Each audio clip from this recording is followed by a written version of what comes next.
Nice launch trajectory countdown net. Pad is clear. 10, 9, 8. Launch auto sequence 7, has started. 6, 5, 4, 3, 2, 1. Go for launch.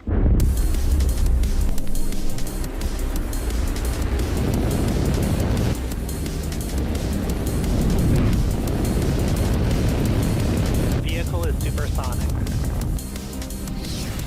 Stage separation confirmed. Dragon, separation confirmed.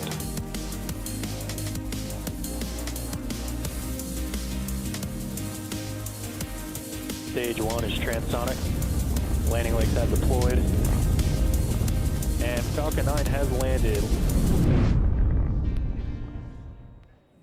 Hello, and welcome to our webcast coverage of the O3b mPOWER mission for our customer SES.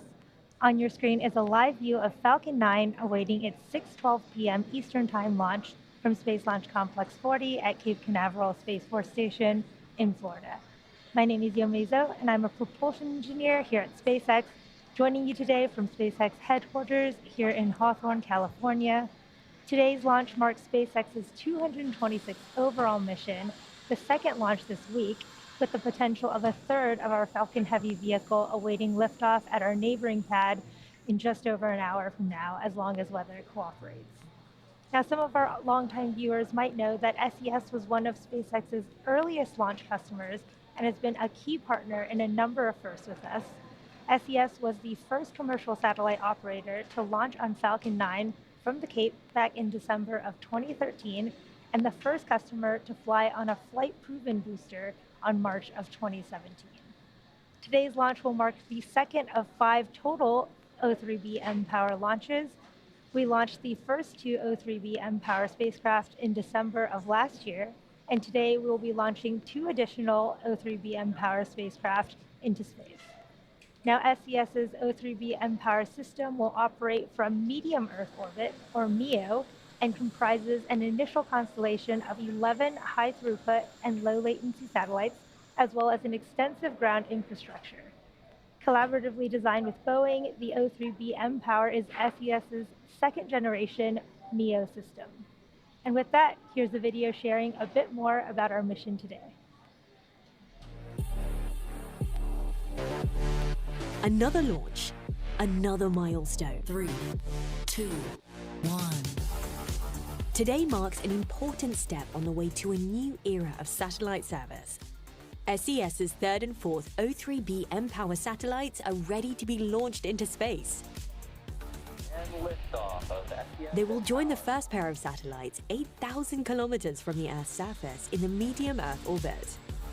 From government operations critical to national security, to underserved communities across island nations, to cruise passengers in the middle of the ocean, O3b mPOWER ensures an extraordinary satellite-enabled network experience where high-speed connectivity is secure and reliable at all times. O3b mPOWER is scaled ridiculously from our original O3b constellation, and that means in fixed data, in aero, in cruise, and in government, we're able to take our base capability but deliver it to so many more users simultaneously and with 10 times the capability. By offering industry-best throughput, predictable performance, high availability, and unprecedented flexibility, O3b mPOWER makes it possible for SES's customers to carry out critical applications, to delight end users, and to grow new revenue streams. Together with more than 30 technology partners, SES has been rolling out the O3b mPOWER ground system worldwide. The next generation ground equipment is more portable, easier to install, and more efficient, enabling faster access to secure and reliable O3b mPOWER services. A new era of high performance is here. Are you ready?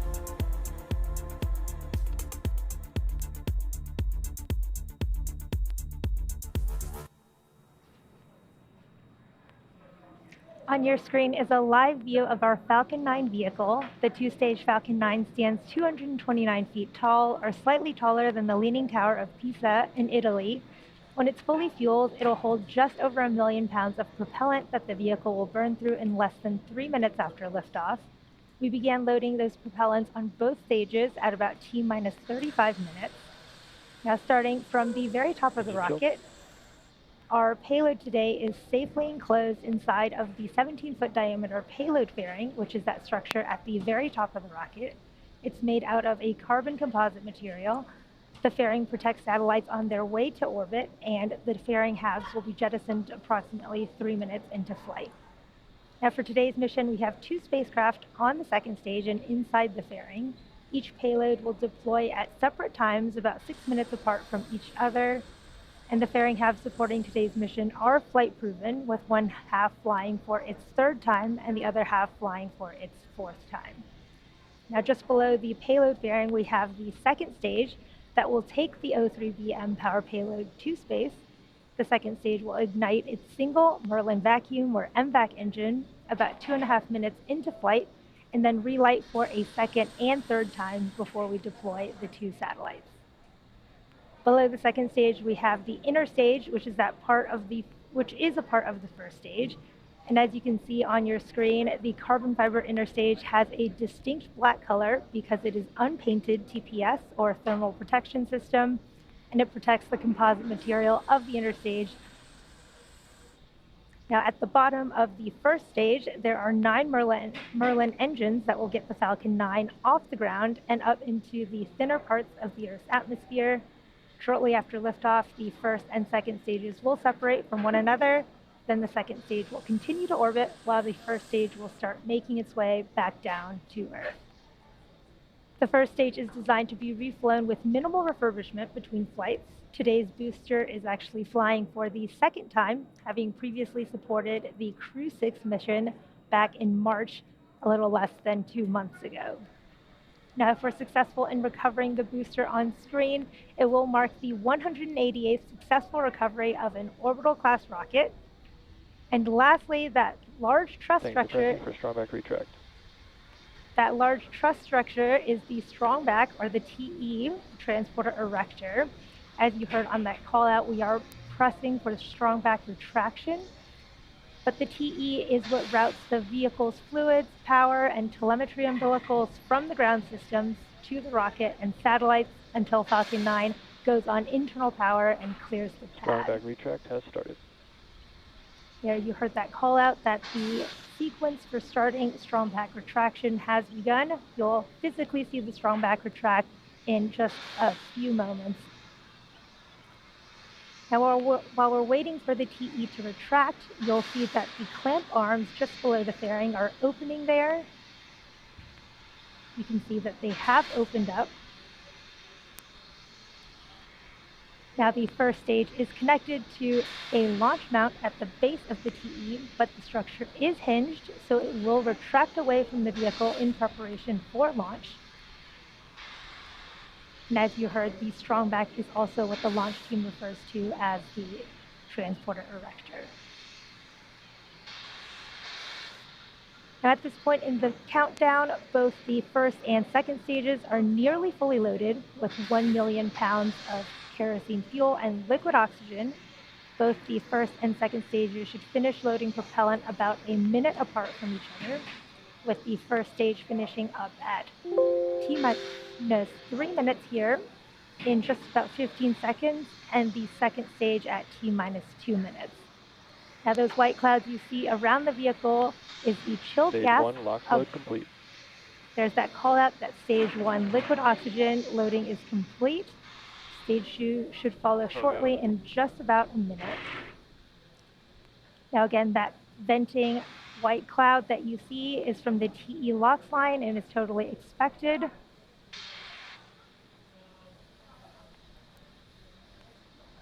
Now, at T-minus 60 seconds, Falcon 9 will be in startup, and this means the rocket's autonomous internal flight computers have taken over the launch countdown. And just inside of T-minus 2 seconds, we light the Merlin 1D engines for liftoff. Now, SES's O3b mPOWER payload continues to be healthy, and the Falcon 9 team is tracking no issues on the rocket. Weather is currently a watch item, but we're pushing towards RT0 at 6:12 p.m. Eastern Time in hopes of clearer skies, and the range is ready for support.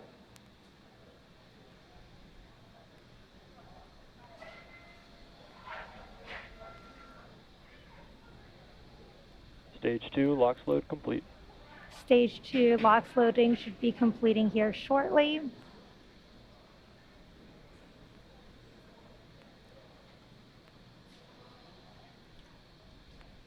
Now again, at T-minus 1 minute, Falcon 9 will be in startup, where the first and second stages will begin pressurizing for launch, and Falcon's internal flight computers will take over the launch Ground gas countdown. close up.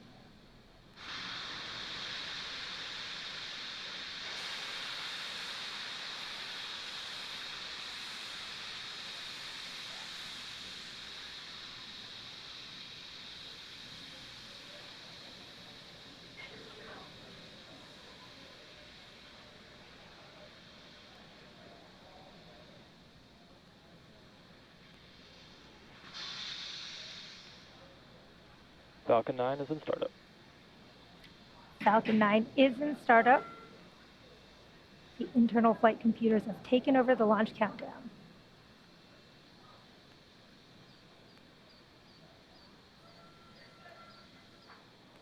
LD, go for launch. We have launch directors go for launch. All systems are go for launch of Falcon 9 with the O3b mPOWER payload. T-minus 30 seconds.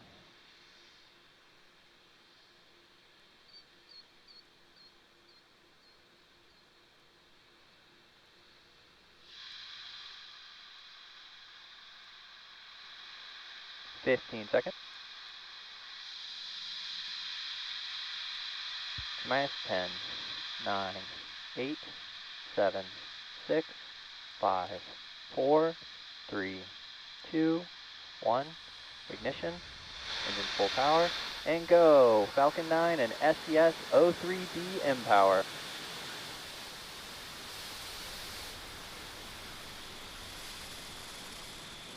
Stage 1 propulsion is nominal.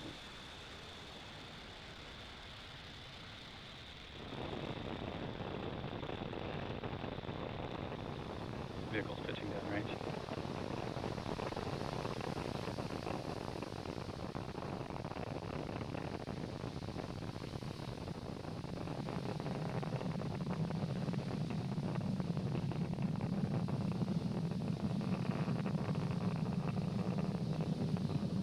Falcon 9 has successfully lifted off of Pad 40 at Cape Canaveral Space Force Station, carrying the O3b mPOWER payload.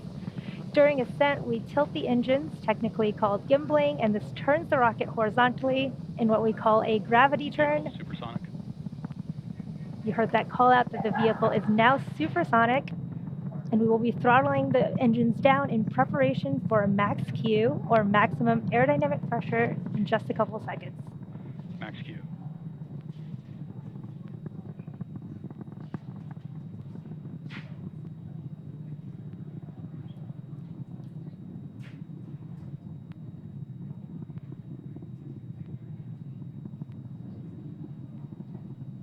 Now we pass through max Q, and the rocket typically needs to go 17,500 miles per hour horizontally in order to avoid being pulled back down to Earth. You heard the call out that MVAC engine chill has begun. Now this is in preparation for 3 events coming up in quick succession, which is main engine cutoff, stage separation, and second engine startup 1. So these 3 events will all be happening in about 30 seconds here, starting with main engine cutoff of those first stage engines that you can see on your screen right now.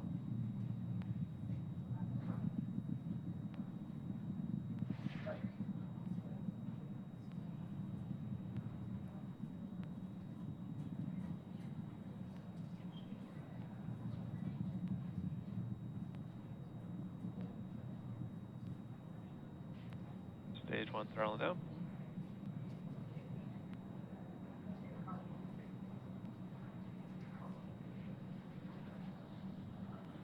And MECO. Stage separation confirmed.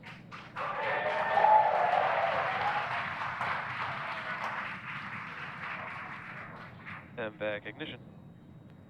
And there you heard and saw those 3 events happening back to back: main engine cutoff, stage separation, and that second engine startup 1 of our second stage.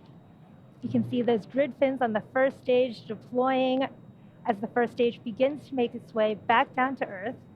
Now, the next event in just a few seconds here will be fairing separation, where the two halves of the fairings will separate to reveal our O3b mPOWER satellites.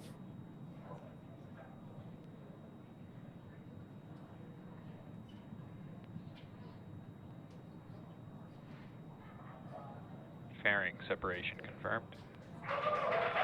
There's that confirmation of fairing separation, and we will be attempting to retrieve these fairing halves again today once they fall back down to Earth using our recovery vessel, Bob. It's T plus 3 minutes and 50 seconds here into today's mission, and we are in the first of 2 planned MVAC burns for satellite deployment. Acquisition of signal, Bermuda. In about 2.5 minutes here at T plus 6 minutes and 30 seconds, you should see on your screen the first stage's entry burn.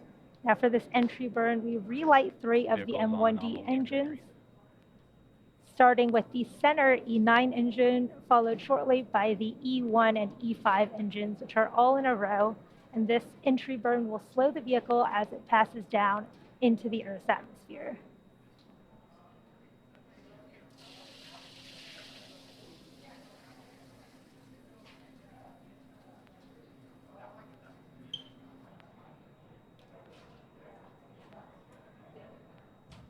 Beautiful views from the first and second stages on your screen. Now the first stage is making its way back down, preparing for its entry burn.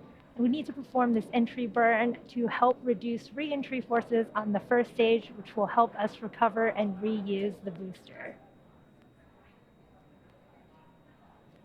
Now again, during the re-entry burn, the first stage on the left will decelerate by firing its Merlin engines. It'll fire 3 out of the 9 engines, and this will actually cause the vehicle to fly down through the plume, which will deposit some of that soot back onto Falcon 9.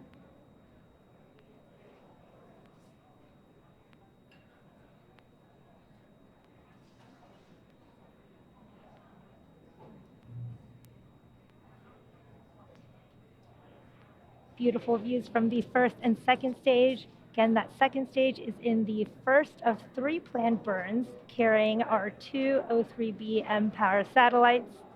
And the first stage is coming down, awaiting the start of its entry burn at T plus 6 minutes and 30 seconds. This will be about a 20-second entry burn.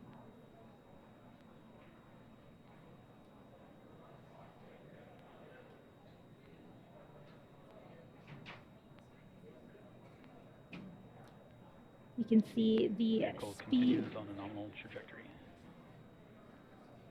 You can see the speed of both the first and second stages on the bottom left and right-hand side of your screens, respectively.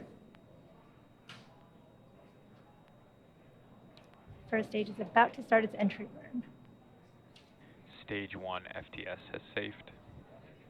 Stage 1 entry burn startup. There's the start of the first stage entry burn.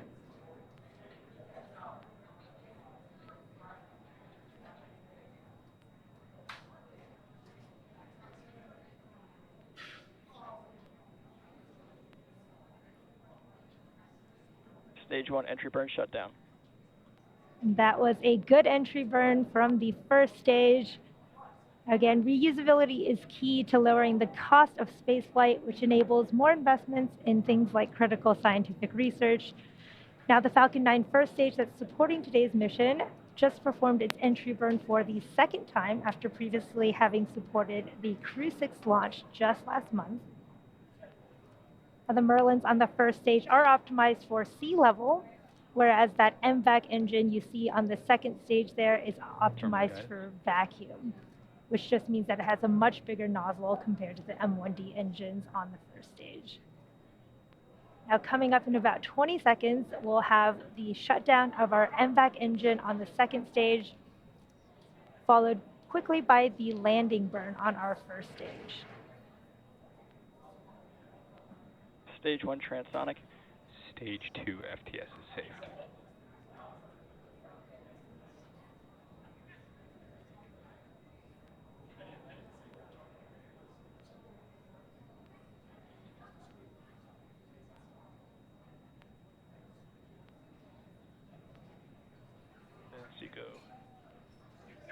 There was confirmation of second engine cutoff Nominal parking orbit insertion. and a nominal orbital insertion. Stage 1 landing burn. There is the start of our stage 1 landing burn, and you can see that drone ship coming in quick.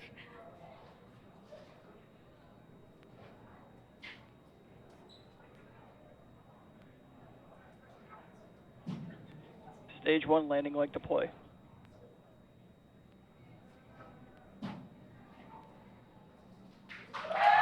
Stage 1 landing confirmed. What an awesome view of that first stage recovery. Everyone's very excited here in Hawthorne. And there you have it. That landing marks SpaceX's 188th recovery of an orbital class rocket, including first stage landings of Falcon 9 and Heavy. But the mission isn't over just yet. The second stage is now embarking on its first coast phase. Now, after this coast phase, we will light that MVAC engine for a second time around the T plus 27 minute mark. So we'll see you back here in about 17 minutes.